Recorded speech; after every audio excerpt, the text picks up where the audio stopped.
धन्यवाद सर। अब इसके बाद विशिष्ट अतिथि का संबोधन होगा, जो कि माननीय न्यायमूर्ति संजय कुमार जी हैं, आज संबोधन देंगे।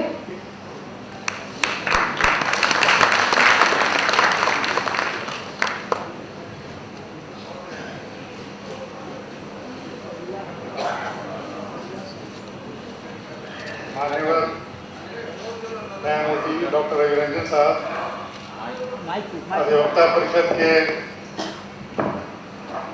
वरिष्ठ पदाधिकारी श्री प्रमोद कुमार सिन्हा जी, अधिवक्ता परिषद के बिहार के पदाधिकारीगण एवं अधिवक्ता बंधुगण, अधिवक्ता परिषद से मेरा संबंध इसकी स्थापना काल से ही है। 20 वर्ष पूर्व जब इसकी स्थापना कुछ अधिवक्ताओं द्वारा की गई थी, उस अधिवेशन में मैं भी उपस्थित था। भारतीय परंपरा और भारतीय मूल्यों को केंद्र में रखकर अधिवक्ताओं का यह संगठन 25 वर्ष पहले स्थापित किया गया था और इन 25 वर्षों में मैं देख रहा हूं इसका देशव्यापी स्वरूप आ गया है। यहाँ बिहार में भी माननीय श्री प्रमोद सिन्हा के नेतृत्व में, उनके मार्गदर्शन में और उनके छत्र छाया में शायद ही ऐसा कोई न्यायालय रह गया हो बिहार में, सब डिवीजन या मुख्य स्तर पर, जहां पर अधिवक्ता परिषद से संबंधित अधिवक्ता नहीं हो।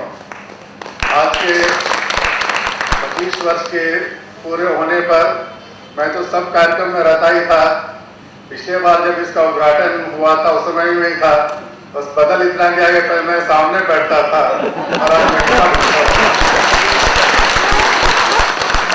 और विषय पर संबोधन करने के लिए हमारे डॉक्टर रवि रंजन साहब हैं और आप लोगों को मैं बहुत धन्यवाद देता हूं। और आज थर्सडे को यहाँ आ जाना भी एक बहुत बड़ी बात है। अधिवक्ता के रूप में हमारा फ्राइडे सैटरडे को तो ठीक था, लेकिन बृहस्पतिवार को यहाँ आ जाना इतने बड़े संख्या में, ये अपने आप में बहुत बड़ी उपलब्धि है। धन्यवाद। बहुत बहुत धन्यवाद सर। अब हमारे मुख्य अतिथि जी का संबोधन होगा, माननीय न्यायमूर्ति डॉक्टर रवि रंजन जी।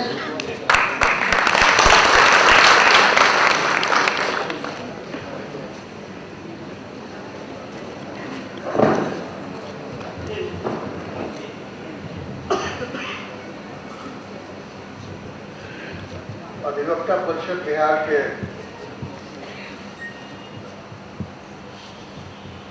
फाउंडर मेंबर में से और अभी के मुख्य अधिकारी श्री प्रमोद कुमार सिन्हा जी, और सॉरी मैं पहले अपने ब्रदर का नाम लेना भूल गया,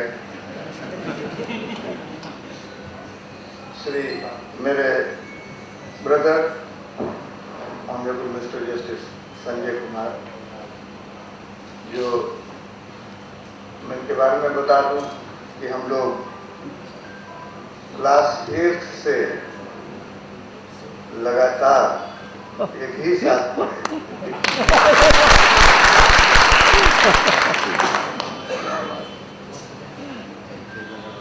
मैट्रिकुलेशन, फिर IAS, ISC, फिर BSc, फिर MSc, फिर लॉ, सब एक साथ। अभी तक साथ संयोग ऐसा है कि आजकल बेंच में भी साथ।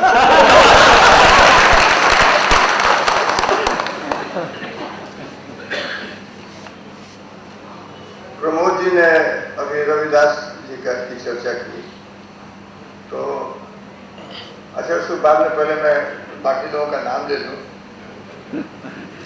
श्री अमोद कुमार सिंह जी, श्री रविंद्र कुमार सिंह जी, मंच पर आसीन बाकी सभी लोग जिसका नाम मैं नहीं ले पाए, मंच के सामने आसीन विशिष्ट अतिथि जिन्हें मैं देख रहा हूँ, कुमरा के MLA साहब अरुण सिन्हा जी, और अधिवक्ता परिषद बिहार के फाउंडर अध्यक्ष श्री राम सुरेश राय जी जो वरीय अधिवक्ता हैं, और भी सारे अधिवक्तागण, कार्यकर्ता, मीडिया के लोग,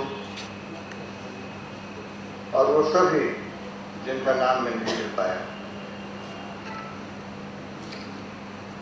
ये बड़ी खुशी की बात है, 25 साल अधिवक्ता परिषद ने पूरा कर लिया है और रजत जयंती समारोह का ये समापन है आज वैलिडिटी सेशन। मैं इनॉग्रल में भी आया था, उस समय यहाँ के चीफ जस्टिस साहब जो थे वो भी आए थे, अंसारी जी। तो अभी बात कर रहे थे प्रमोद जी संत रविदास, तो गंगा की बात तो उन्हें सब कहानी बता ही दी है। उन्होंने ही एक दिन शायद उसी परिप्रेक्ष्य में लिखा होगा, उनकी बहुत ही प्रमुख उक्ति है कि मन चंगा तो कठौती में करता।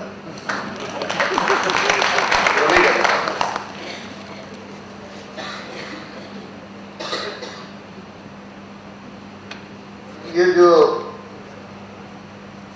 इतने सारे अधिवक्ता हैं आज इतनी संख्या में उपस्थित हुए हैं, और संजीव जी ने मुझे बताया कि बाढ़ का सिचुएशन होती होगी अररिया और पूर्णिया से भी लोग आ गए हैं। तो मैं सबका साधुवाद देना चाहता हूँ, सबको धन्यवाद करना चाहता हूँ, ऐसे कठिन परिस्थिति में भी आए। और जब भी मैं आप लोगों से मिलता हूँ तो आप सभी लोग मुझे एक जीवंत लहर की तरह दिखाई पड़ते हैं, ऊर्जा से भरे होते हैं। अधिवक्ता किसी के सामने झुकता नहीं है और ऊर्जा से भरा रहता है। Watchdog of constitution. और जो संजीव जी ने निमंत्रण दिया, तो मैंने कहा कि मैं तो इनॉग्रल में जा ही चुका हूं और अपनी बात बता चुका हूं, अब फिर क्या कहूंगा बताइए। मैंने उनसे कहा कि काठ की जो हांडी है वो एक ही बार चढ़ती है, दोबारा फिर चढ़ती है। लेकिन इनका आग्रह था, मैं फिर चला आया और बड़ा अच्छा लगा। फिर से मुझे याद किया गया, मैंने गौरवान्वित महसूस किया। तो इस जीवंत लहर को देख के मुझे याद आ रहा है हरिवंश राय बच्चन जी की एक पंक्ति, और वही याद करके मैं यहां उपस्थित हो गया कि तीर पर कैसे रुकूं मैं, आज लहरों में निमंत्रण है।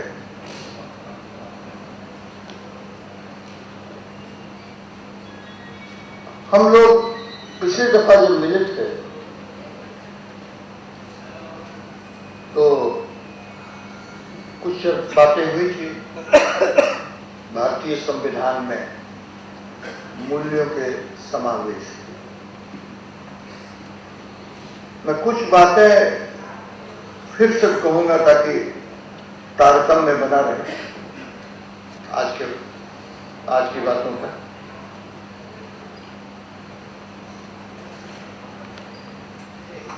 भारतीय मूल्यों का समावेश संविधान में है और कैसे है, इसको जानने के पहले हमको ये जानना होगा कि भारतीय मूल्य क्या है और वो कहां से अवतरित हुए, कैसे अवतरित हुए, कैसे ग्रेजुअली इवॉल्व हुए, डेवलप हुए। तो इसके लिए तो इतिहास को खंगालना होगा, पीछे जाना होगा। तो चलते हैं आज से बहुत पहले, करीब 5000 साल पहले, जब सिंधु घाटी सभ्यता अपनी चरम सीमा पर थी। आप सभी लोग परिचित होंगे कि उन दिनों में जो अवशेष मिले हैं उसका अध्ययन करके हमारे जो आर्कियोलॉजिस्ट हैं उन्होंने बताया है शोध करके कि पब्लिक एमिनिटीज के को प्रदान करने की वो बहुत बड़ा उसमें विचार था उस समय के लोगों को, पब्लिक एमिनिटीज पर ध्यान दिया जाए। चौड़ी और सीधी सड़कें,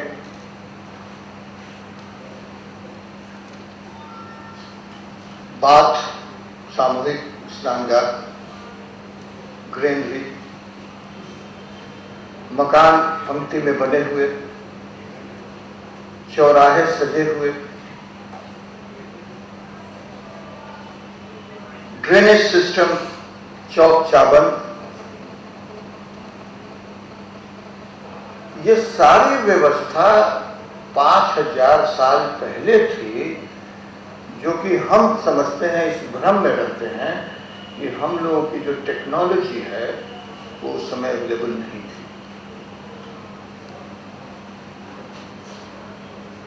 ये मैं इसलिए कह रहा हूं कि ये पब्लिक एमिनिटीज, या अगर directive principles of public policy देखेंगे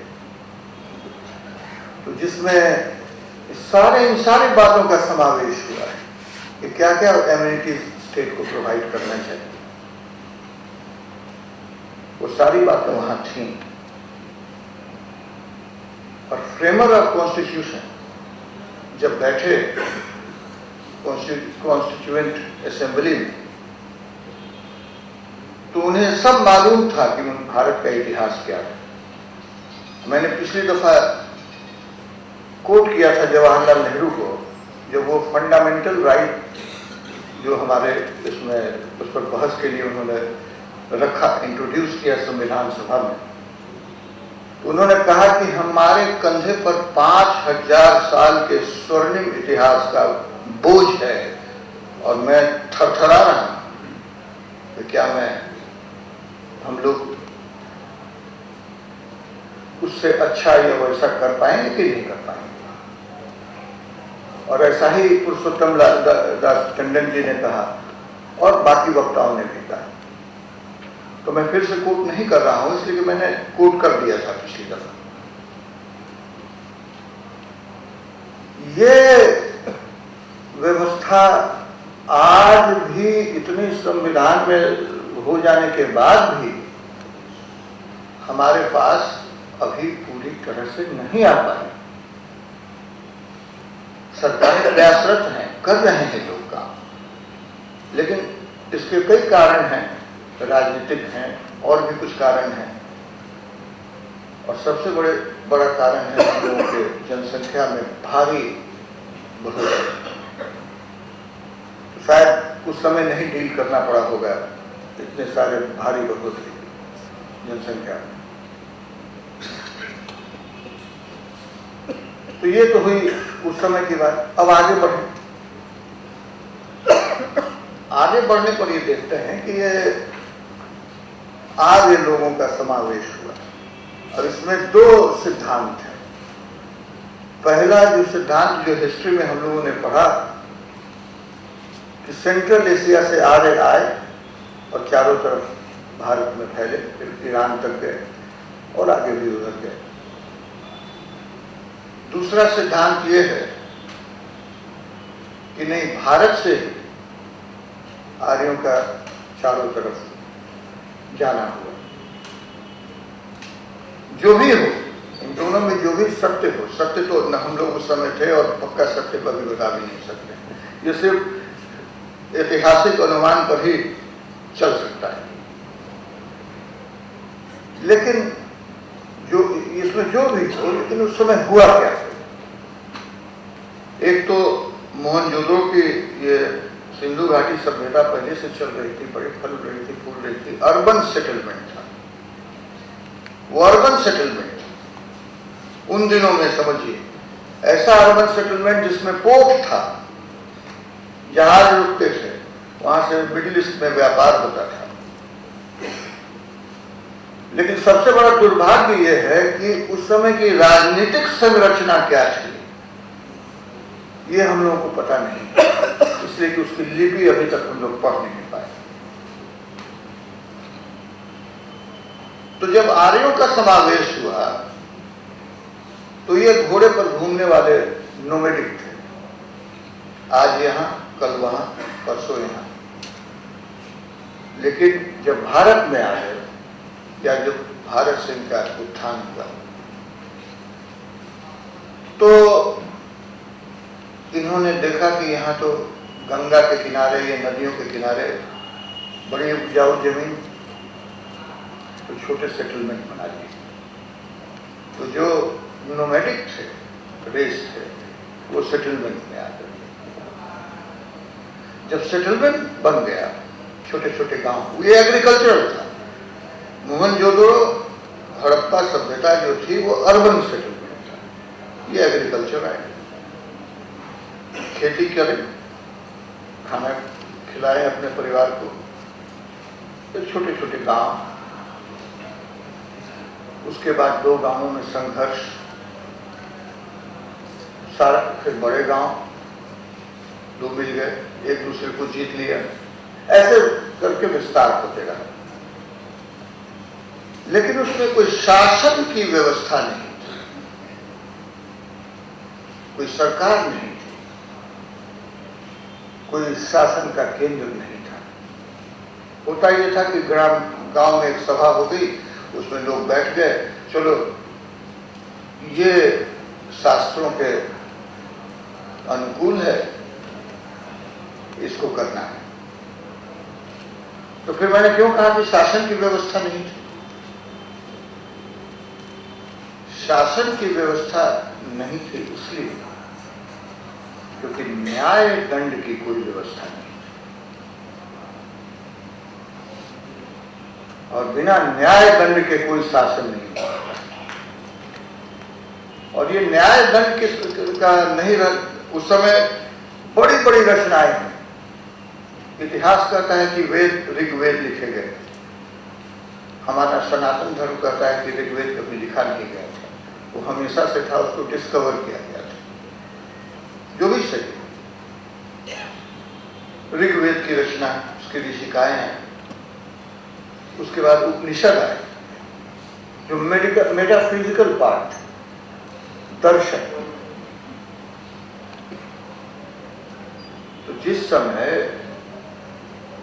पूरे विश्व में, और भी प्राचीन सभ्यताएं थी पूरे विश्व में, जहां पर कि ऐशो आराम का सामान तैयार हो रहा था, बड़े बड़े पिरामिड बन रहे थे, और सोने के वस्त्र पहन के, गहने पहन के लोग, पुरुष और महिलाएं घूम रही थी, उसी में अपने आप को सफल मान रहे थे। उस समय गांव में बैठे हुए ऋषि और मुनि पूरे दुनिया को वसुधैव कुटुंबकम का पाठ पढ़ा रहे थे।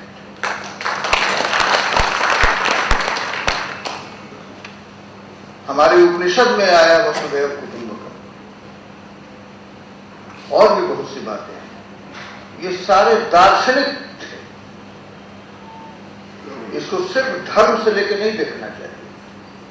वेदों में प्रकृति की पूजा, उपनिषद में सिर्फ दर्शन। और दर्शन जब है, ये मैं सब इसलिए कह रहा हूं कि मैं बाद में इसको रिलेट करूंगा संविधान से। दर्शन जो है वो क्या दर्शन था? मैंने पिछली दफा भी कहा था,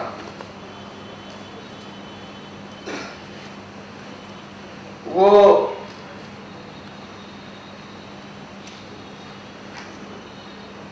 सारे दर्शन लोक कल्याण के हैं।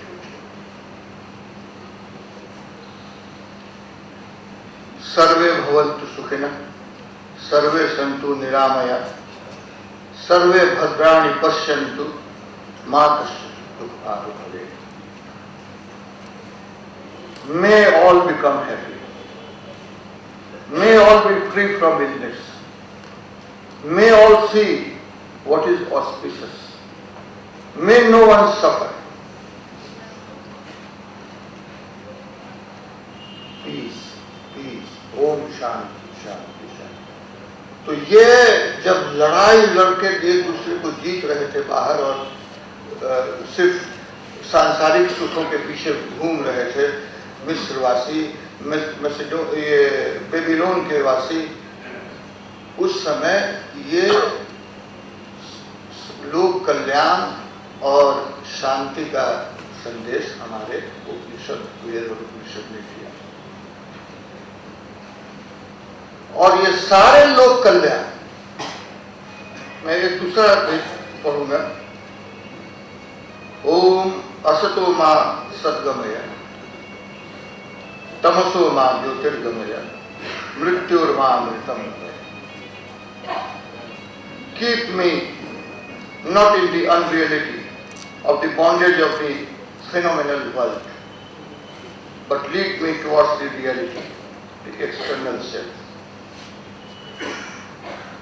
Keep me not in the darkness, but lead me towards the light. Light means spiritual knowledge. Keep me not in the fear of death, but lead me towards the immortality gained by knowledge of immortal self beyond death. Peace, peace, peace. ये शांति का संदेश था और लोक कल्याण का संदेश था और स्वयं के उत्थान का संदेश था कि व्यक्ति अपने को कैसे अपना उत्थान कर सके। ये सारे संदेश उस समय थे। उसके बाद जब धीरे धीरे कोई अर्बन सेटलमेंट तो था नहीं, गांव बड़े होते गए, तब लोगों को लगा कि इसकी सुरक्षा का प्रबंध होना चाहिए। तब परकोटे बनने शुरू हुए और अंदर गांव जो है वो धीरे धीरे शहर के सेटलमेंट में भी बनने लगे, परिवर्तित होने लगा। उसके बाद धीरे धीरे छोटे छोटे जनपद बने। पूरा भारत छोटे छोटे जनपद में बिखरा हुआ था।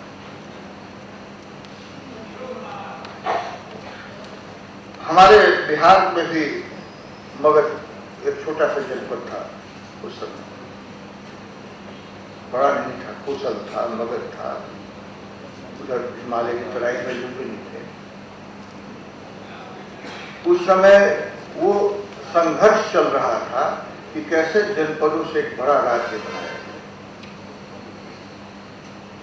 आपने पढ़ा होगा बिंबिसार के बारे में, जिसकी राजधानी राजगृह है।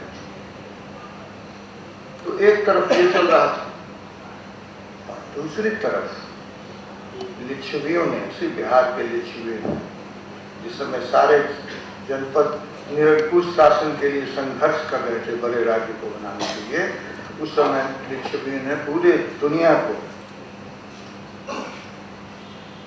गणतंत्र का पाठ पढ़ाया।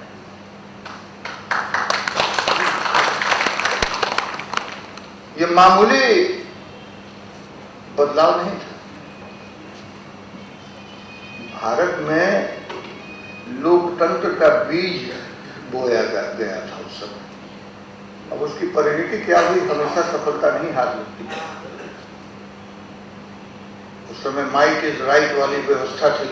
लुम्बिनी भी, ये लिच्छवी भी पराजित हुए कालांतर में और मगध एक बहुत बड़ा साम्राज्य बनकर उभरा।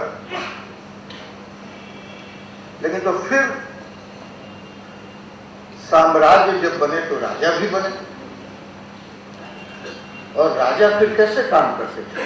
क्या वो निरंकुश थे? क्या वो जो मुख से बोल देते थे वही कानून था? ऐसा नहीं, ऐसा बिल्कुल नहीं। हमारे यहाँ हिंदुस्तान में जो राजा थे वो जो एस्टैब्लिश्ड कानून था, धर्म था, उसी के हिसाब से उनको काम करना पड़ता था। राजा को लेजिस्लेट करने का पावर नहीं था, कानून बनाने का पावर नहीं था, बल्कि कानून को फॉलो करवाना और न करने वाले को दंड देना, ये राजा का कर्तव्य था। इसकी बहुत बहुत अच्छी चर्चा की है जस्टिस रामा जोइस ने अपनी किताब में,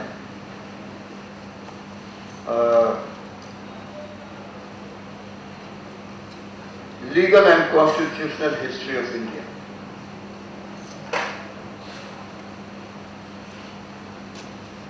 तो दंड की व्यवस्था नहीं थी, वहां से हम लोग पहुंच गए जहां दंड की व्यवस्था हो। और सोर्स क्या था? ये कानून जो बने उसका क्या सोर्स था? धर्म, जो हमारे धर्मशास्त्र, वेद, उपनिषद। और जब वेद और उपनिषद मेटाफिजिकल पार्ट को दे रहे थे कि राजा को क्या करना चाहिए और क्या और भी होना चाहिए संसार में, लेकिन व्यक्ति और व्यक्ति में जब संघर्ष हो जाए तो उसकी व्यवस्था उसमें नहीं थी। तो कालांतर में वो फिर स्मृति में आए, सारी स्मृतियां में वो कोड ऑफ कंडक्ट उसमें आए। ये धर्म की धर्म की व्यवस्था है। और राजा के लिए आया कि king not to legislate.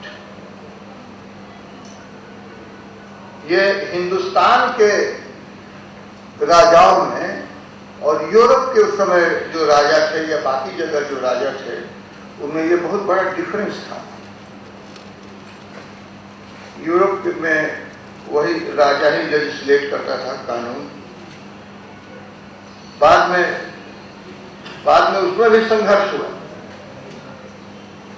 Pope और राजा में भी संघर्ष होने लगा। बाद में व्यवस्था आई कि नहीं, पोप का जो कानून है वो राजा नहीं तोड़ सकते, लेकिन शुरू में निरंकुश थे, वही कानून बनाते थे, वही एग्जीक्यूटिव थे जो उसको लागू करते थे और वही दंड देते थे, तीनों वही थे। कहने का यह मतलब है कि कोई सेपरेशन ऑफ पावर नहीं था। और हमारे यहाँ जब ऐसा निरंकुश एक राजा हुआ नंदवंश में, तो उसके खिलाफ आंदोलन खड़ा हो गया और चाणक्य ने एक नए राजा को बैठाकर और नई व्यवस्था दी। और उसने चाणक्य ने अपना शास्त्र भी लिखा, अर्थशास्त्र, जो कि इकोनॉमिक्स से नहीं बल्कि राज्य और शासन से रिलेटेड ज्यादा था। नाम भले ही कौटिल्य शास्त्र। तो उसने बहुत सारी व्यवस्थाएं दी। उसमें एक ये भी व्यवस्था की किंग नॉट टू लेजिस्लेट, और एक काउंसिल ऑफ मिनिस्टर होता था जो उनको सलाह देता था। और जब न्याय की व्यवस्था की बात करते थे तो फिर वहां काउंसिल ऑफ मिनिस्टर होता था, अमात्य होता था, जो उनको सलाह देता था कि न्याय में क्या होना चाहिए। तो राजा निरंकुश हो नहीं पाते थे। और हमारे धर्मशास्त्र ने कहा कि यतो धर्म ततो जय, जहां धर्म है वहीं जय है। और यह भी कहा कि प्रजा सुखम राज्य प्रजा नाम च हिते हितम न आत्मा प्रियम हितम यत् राज्य प्रजा नाम तु प्रिय हितम। In the happiness of the subjects lies the ruler's happiness. In their welfare, his welfare. Whatever pleases himself shall not be considered as good. Himself means the king. But whatever pleases his subject, the ruler shall consider as good.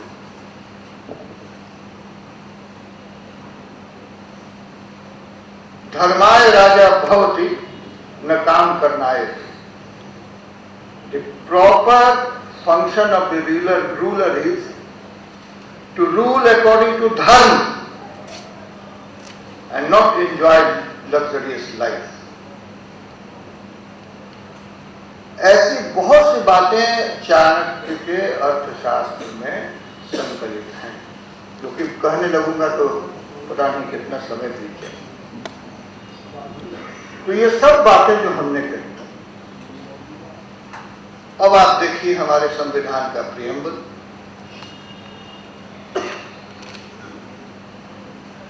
उसमें एक एक बात वही है जो public welfare के लिए fundamental right जो पार्ट 3 में है, जो कि क्या क्या मिल सकता है लोगों को मिलना चाहिए, स्टेट को गारंटी करनी चाहिए अपने सिटीजन को, वो है।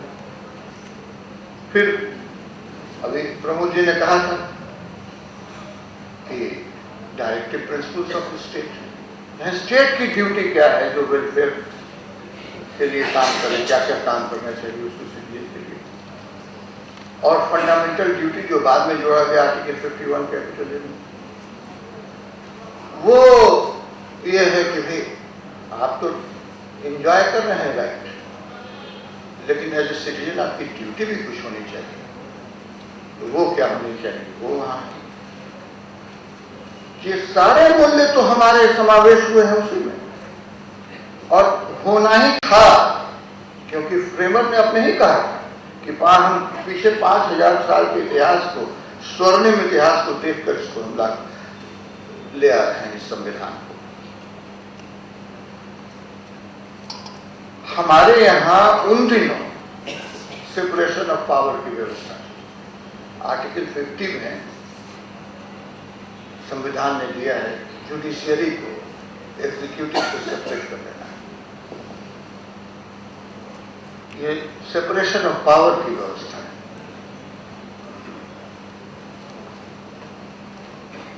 एक बार मुझे मौका मिला,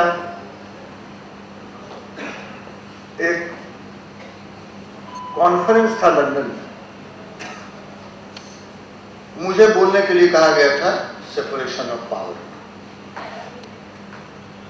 तो मैंने वहीं से शुरुआत किया, इंग्लैंड में बैठ के, वहां इंग्लैंड के जर्नलिस्ट बैठे हुए थे, वहां मैंने शुरुआत इसी से की कि इंग्लैंड में सेपरेशन ऑफ पावर नहीं,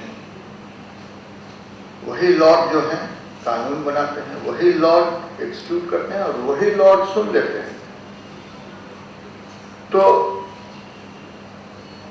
सवाल ही नहीं है कि इनको जैसे हाई कोर्ट या सुप्रीम कोर्ट के जजेस के समकक्ष जो कोर्ट है वहां, उसको ये पावर नहीं है कि पार्लियामेंट के बनाए हुए किसी कानून को डिक्लेयर कर दे कि ये अल्ट्रा वायरस है। ये पावर हमारे यहाँ है, हमारे यहाँ ये पावर है। लेकिन दुख की बात यह है कि हमारे यहां भी टोटल सेपरेशन ऑफ पावर नहीं है। कैसे नहीं है? जुडिशियरी तो इंडिपेंडेंट है, लेकिन लेजिस्लेचर और एग्जीक्यूटिव, इन दोनों में सेपरेशन नहीं है। काउंसिल ऑफ मिनिस्टर वही होगा जो लेजिस्लेचर में, अगर नहीं है तो 6 महीने के अंदर बन जाना है। मुख्यमंत्री हैं, अगर नहीं चुनाव जीत के आए तो दोनों हाउस में से किसी एक का मेंबर हो जाना है 6 महीने के अंदर, या कोई मंत्री है उनको भी हो जाना है, उसी लेजिस्लेचर में से होना है। तो वही लेजिस्लेचर लेजिस्लेट भी कर रहा है और एग्जीक्यूट भी कर रहा है, वो सेपरेशन नहीं हुआ। ये सेपरेशन अमेरिका में है। अमेरिका में ये सेपरेशन है कि प्रेसिडेंट का चुनाव हुआ और उसने अपना स्टेट ऑफ फॉरेन अफेयर, ये स्टेट और सारा सेक्रेटरी ऑफ स्टेट बना दिया सबको।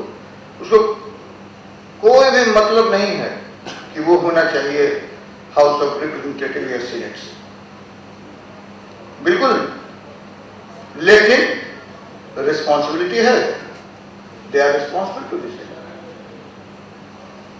निरंकुश नहीं। तो ये व्यवस्था हमारे कानून, हमारे संविधान में जो व्यवस्था दी गई है वो भी बहुत अच्छी तरह से चल रही है, उसमें कोई प्रॉब्लम नहीं है।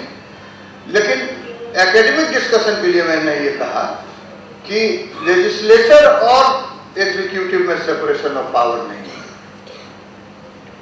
और जुडिशियरी तो सेपरेट है, इसमें तो कोई डाउट नहीं है, इंडिपेंडेंट। तो सारी व्यवस्था जो हमने डिस्कस की, वो सारी व्यवस्था जो पहले थी कभी न कभी। अच्छा,